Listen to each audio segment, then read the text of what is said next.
rusange tuba dushatse kuvuga iki muri Microsoft Word. Hari ibintu byinshi ukeneye kumenya harimo n'ibi bijyanye na text box.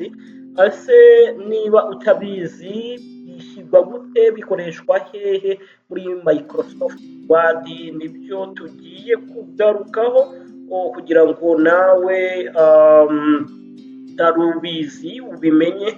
Ibuka gukora subscribe kugira ngo aya masomo tugenda tubagezaho ajye abageraho. Niba uri umunyeshuri, niba uri rwiyemezamirimo, aya masomo arakureba. Uko ugenda uyakurikirana ingunga ku yindi, uzagenda uhakura ubumenyi butandukanye. Tuzagenda tuzamuka kugera aho uzavuga uti nanjye noneho ikoranabuhanga ndarimenye. N'ayandi mahugurwa tugenda dutanga nayo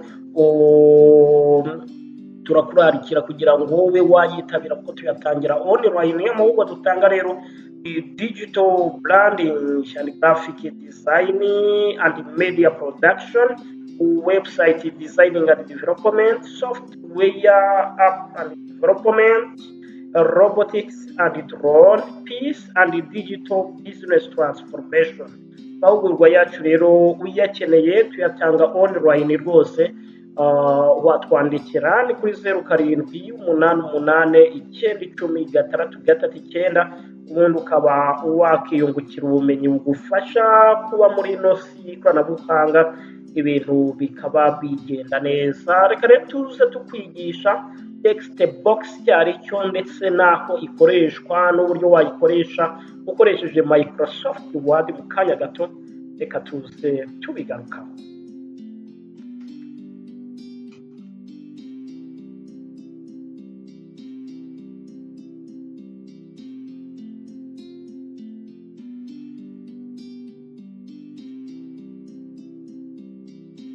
Ikaze mu isomo ryacu rero ry'uyu munsi rijyanye no kwiga ikoranabuhanga, aho tuzagenda tubagezaho amasomo agiye atandukanye. Hari byinshi burya tuba tutazi. Niba ufite telefone cyangwa se ufite laptop, nta handi hantu ho kubimenya usibye kuba wamaze kugera hano kuri Entrepreneur Training College. Hanyuma ariko nanone gukora subscribe kuri African Deals Domaine, kuko haba hari ibicuruzwa n'amaserivisi atandukanye akenerwa mu buzima bwa buri munsi. Hanyuma rero twinjiye mu isomo muri rusange, twamaze kubabwira kwa text box muri rusange. Akenshi mwabonaga iyi foto iri hano, ariko nanone iyi foto iri hano rero ntabwo ari ibyo kugira ngo byibuze bibe biri aho gusa, ahubwo iyi foto wabonaga hano ni ifoto yagaragazaga turiya tubox twanditsemo ariya magambo rero yari yanditsemo. Hari abashobora kwibaza ngo ese bayashyiriramo hehe? Muri rusange ni byinshi cyane tugiye kugarukaho muri iri somo, ku buryo uraza umenya uburyo ki ushobora gukoresha text box rero. Muri rusange text box ikoreshwa ahantu hatandukanye. Muri aho hantu hatandukanye rero muri Microsoft Word ishobora kuba muri Microsoft Word ushobora kuba ugiye gukora runaka, hanyuma ugiye gukora muri Microsoft Word ugasanga ukeneyemo gushyiramo akabox rero. Muri rusange nk'uko hano twari twakaberetse, muri rusange box iyo tuyivuze jya uhita wumva ikintu kitoroshye ushobora kuba urimo kureba hano kuri screen zacu neza. Box reba nka kano gashushanyo kari iburyo twabashyiriye hano iburyo, hari ahanditse person cyangwa se utu turi ku ruhande turi iburyo cyangwa se hepfo ngo send message, kano niko twita aka box. Hanyuma rero utu box hari igihe utwifashisha urimo kwandika text, hanyuma ugashaka kugira ngo muri iyo text ushyiremo ubashe gushyiramo kari aka box. Noneho hari ahandi hantu ushobora gukoresha utu box. Utu box nabwo ushobora kudukoresha mu gihe uri ku drawinga cyangwa se urimo gushushanya text ushobora kuba ushaka kuyishyira muri document yawe, ariko nanone tuno text ushobora kuba urimo kwandika ibintu bifite ushaka guhuza kugira ngo bibe bifite isura runaka, ishusho runaka, nayo ukayikoresha aribyo tuzagarukaho. Hari ukuntu usanga muri text ku bantu bandika cyane cyane nk'abantu bandika ibitabo by'amathesis, ugasanga akeneye ko yafata wenda nka independent variables and dependent variables, ariko akashaka gushyiramo link kugira ngo utuntu tube twahura. Byo bikorwa gute nabyo turaza kubigarukaho mu isomo rirakurikiraho. Muri rusange rero dukoreshwa ahantu henshi ku buryo nawe ushaka kudukoresha wadukoresha. Muri iri somo rero kugaruka ku buryo bwa mbere ushobora gushyira text box kuri document yawe. Uburyo bwa mbere rero ukoresha ni ukujya muri insert tab, hanyuma wamara kujya muri insert ukareba handitse text box ku ruhande rugiye kwegera nk'ubw'iburyo hejuru mu tab, hanyuma warangiza ukareba text group. Hanyuma iyo umaze kuyibona rero ukirika handitse text box, hanyuma wamara kureba handitse text box ukareba template bagiye bashyiraho, hanyuma ugakirika kuri draw text box, hanyuma iyo text box ukeneye ikaza, hanyuma ukandikamo amagambo ukeneye ku drawinga. Hanyuma rero ushobora no gukoresha shortcut nk'uko twabigiye tubigarukaho, nuko ubu turanajya no muri paratike yabyo kugira ngo ubibone. Shortcut rero ukora kuri Alt muri Microsoft Word. Isomo rya mbere twababwiye uburyo dufungura Microsoft Word, n'irya kabiri ni ukuvuga ngo ujya muri Microsoft Word wayifunguye ukajya aho twandikira ku rupapuro nka ruriya urimo kureba, hanyuma ugakora kuri Alt. Iyo Alt iyo umaze kuyikandaho ukanda no kuri N, ugakanda kuri X ndetse ugakanda kuri D, hahita hazamo kano kantuza, kano ka box, kano twakita nk'agatebo ko kugira ngo ubashe kwandikamo. Iyo kaje rero mu by'ukuri tugakirikamo, wamara kugakirikamo ukabasha kwandikamo amagambo. Hanyuma rero hari ubundi buryo dushobora kwifashisha bwa gatatu, aribwo uburyo bwa gatatu dushobora kwifashisha twensatinga text box, ariko mu buryo noneho bwa shape cyangwa se bw'ibishushanyo. Urabona hano kino gishushanyo twabahaye hano iburyo, urabona ko ni nka fresh, ariko fresh iba iri ahantu hatandukanye ku buryo ushobora gushaka kuyishyiramo muri Microsoft Word yawe ukabasha no kuyandikamo. Mu by'ukuri byo bigenda bite, wabikora gute? Nuko ujya muri insert tab nk'ibisanzwe ugakirika kuri shape, hanyuma shape zose zikaza ugahitamo iyo ukeneye, hanyuma warangiza iyo ukeneye ukayikirikaho ikaza mu rupapuro rwawe, hanyuma ukandikamo text ushaka kwandika. Muri rusange rero reka tubigarukeho mu buryo nyabwo bw'uko ibi bintu wabikora kugira ngo ibintu bibe bigenda neza kandi ubisobanukirwe nawe ufite computer yawe, nawe umenye uko wabigenza. Tugiye guhera rero uburyo text box wayensatinga cyangwa se wayishyira muri wadi yawe urimo kwandika. Mbere na mbere batubwiye ko tumaze gufungura urupapuro Microsoft Word, tumaze kuyifungura rero hano icyo dukora iyo twamaze kuyifungura nk'uko babitubwiye, ujya muri insert tab, dore ngiyi, hanyuma tuyikiritseho. Tumaze kuyikirikaho muze dutambikane hirya, dutambikishe kiriseri ngiyi text box batubwiraga. Iyi text box rero murabona ko tuyikiritse. Iyi text box urabona ko harazamo amaformat atandukanye bitewe na text box waba ukeneye. Text box rero waba ukeneye iyo ariyo yose, reka dufate urugero, wenda urugero nk'iyi ngiyi text box, murabona ko tuyikiritseho igahita iza. Iyi text box rero urabona haba harimo amagambo mu by'ukuri wenda runaka uba ukeneye. Icyo gihe iyo aya magambo utayakeneye uhita uyasiba ukandikamo yawe, wenda twandikemo ngo amahoro.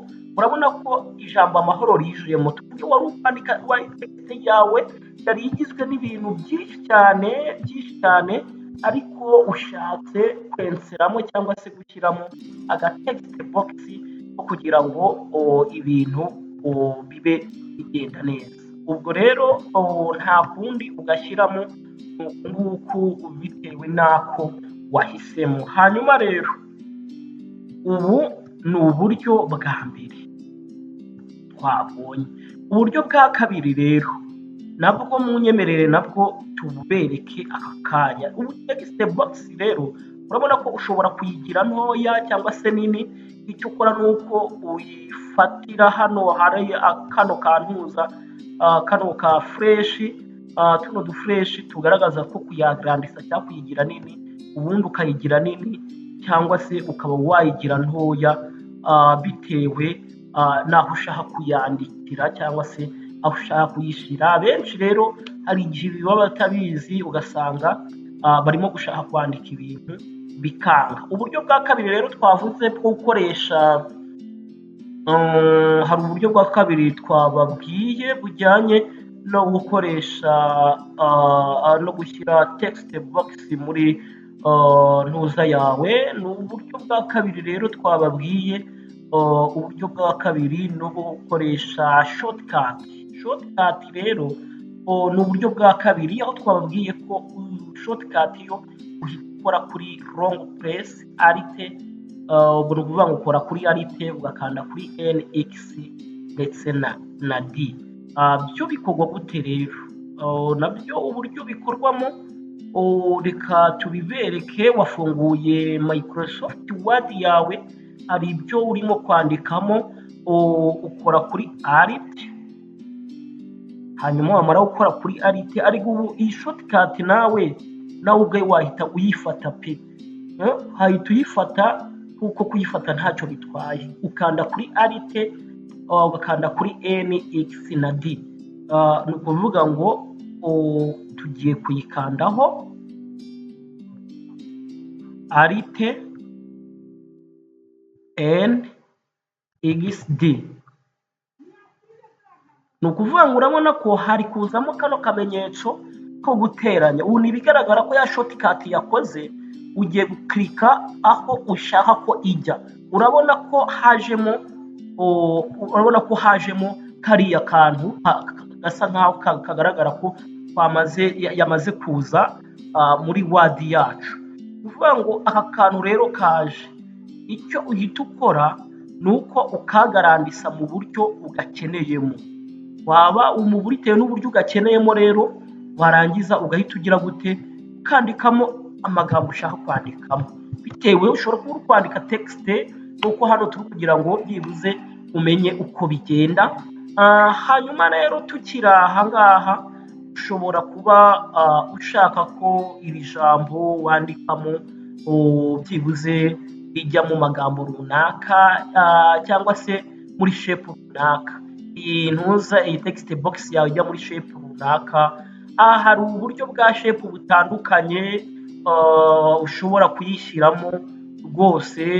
Icyo ukanda hano ni kuri shape effect, wareba hano hejuru urimo gukanda hakaza shape zitandukanye za presentation, shadow, reflection, glow, soft edge, bev na 3D rotation. Muri rusange rero reka dukikoreye nko kuri 3D rotation, wenda nko kuri aka ngaka ka isometric left. Urabona ko icyantuza yacu iraza amahoro, iraza iyahindutse kuriya. Mu by'ukuri rero ni shape zitandukanye. Isomo urumva ko ni ingenzi ririmo kugira ngo rikwereke bya bintu twandika tubona byanditse ahantu bikorwa gute, babikora gute. Muri rusange nta bundi nta zindi zindi ziba zirimo usibye izi ngizi. Ufite icyo ushaka guhinduraho rero ushobora nko gushaka guhindura kara yayo. Urabona ko uza hano kuri shape fill rero wamara kuyizaho ukaba wayikirikaho, ubundi hasigaye ukandikamo ukashyiramo ibara wumva ukeneye, ibintu bikabasha kugenda neza. Muri rusange rero uvuga ngo utuntu twose ubona guhindura iyi shape rero ukaza hano ko hari shape effect, ukaza ukayihindura. Wamara kuyihindura ubundi ugakora ibintu byawe neza. Na hejuru ni nk'uko twabikoze rwose. Shape effect ushobora kuyihindura. Urabona shape effect ushobora kuyihindura, ushobora no kuza hano muri rusange ukaza ukaba wahindura iyi shape yawe ukayishyira mu buryo runaka ushaka kuyishyiramo.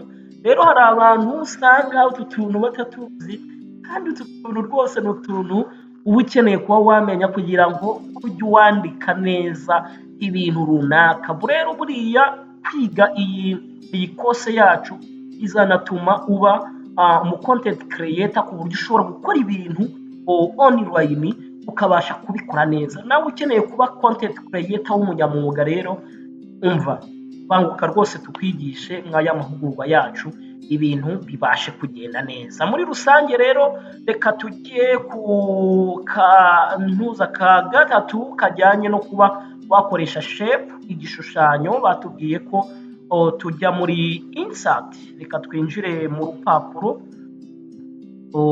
rupapuro rwacu. Uburyo bwa gatatu, mu buryo bwa gatatu batubwiye ko tujya muri insert. Iyo umaze kujya muri insert rero igikurikiraho nawe uracyumva. Reka dufate urupapuro rwacu ngururiya, urupapuro rwacu twinjire muri insert. Tumara kujya muri insert turareba shape. Tumara kureba shape turebe shape wenda duhitemo. Reka duhitemo nk'iyi fresh. Iyi fresh nitumara kuyihitamo, hano kano kantu ko guteranya murakabona. Shape wamaze kuyihitamo uza kuyishyira ahantu uri buklike aho ushaka kuyishyira nyirizina, ubundi ukayiha ibara ukeneye. Ibara rero dukeneye ko ryajya muri ino shape yacu, reka turigire wenda flexible. Reka tuyigire icyatsi. Tumara kurigira wenda icyatsi, iyi fresh yacu tuyigire nini. Tumara kuyishyira hano twayigize nini, wenda tukeneremo kwandikamo ijambo wenda, ariko hano tujye no muri outline. Muri outline rero shape outline ni uburyo ushaka kwandikamo ijambo. Riraza mu yihe nyuguti? Riraza mu mutuku, mu bururu n'iki. Hanyuma iyo ugiye kwandikamo rero uriyikirikamo ukandikamo, tuvuge wenda amatangazo. aya matangazo rero dushobora kuba dushaka ko iri jambo ry'itangazo turiselectinga, ariko noneho dushobora kuba dushaka kugira ngo rize ryanditse mu mutuku rero tukaba twaribodinga rikaza rimeze gutya. ubwo rero dushaka ko iri jambo itangazo riba rinini kujya hano muri sayizi, ubundi tukaryongerera sayizi ririya jambo, ubundi hasigaye urabona ko ijambo riri kugenda riba rinini. Reka dushyire nko muri sayizi ya 48, ubundi urabona ko amatangazo bijemo ubundi nta nkomyi. Muri rusange rero ngayo nguko uburyo text box ishyirwa muri ntuza yacu. Text box